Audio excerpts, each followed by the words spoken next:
priorité à la reprise de l'aide humanitaire, soutien à tous nos travailleurs humanitaires, rappel à ce qu'est le droit international qui doit protéger nos travailleurs humanitaires, et puis appel au cessez-le-feu pour que l'ensemble du travail puisse se faire sur le plan sécuritaire et de la solution politique.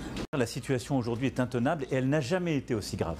Elle n'a jamais été aussi grave parce que depuis le 7 octobre, la guerre a commencé. Depuis ce qui se passe le 8 octobre, la situation humanitaire à Gaza est critique. Et parce qu'il n'y a jamais eu une période aussi longue de blocage complet à la fois de l'aide humanitaire, de l'aide en termes de médicaments, du soin et des sorties aussi des personnes les plus fragiles.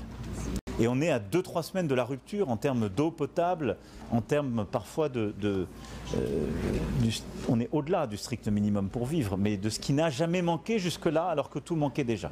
Vous êtes dans les prochaines heures. Donc j'espère que dans les prochaines heures, parce que les discussions se poursuivent. Donc ça, c'est vraiment l'urgence, mais on va tout faire pour que dans les prochaines heures et prochains jours, on puisse avoir un avancée aussi sur le cessez-le-feu.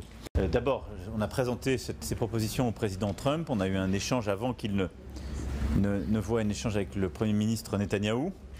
Je pense qu'on a pu ensemble exprimer notre inquiétude très forte compte tenu de la situation, notre conviction aussi que la solution est politique et le président Trump se rendant dans quelques semaines dans la région, si une solution politique peut être construite, elle ne peut l'être que dans le cadre d'un cessez-le-feu.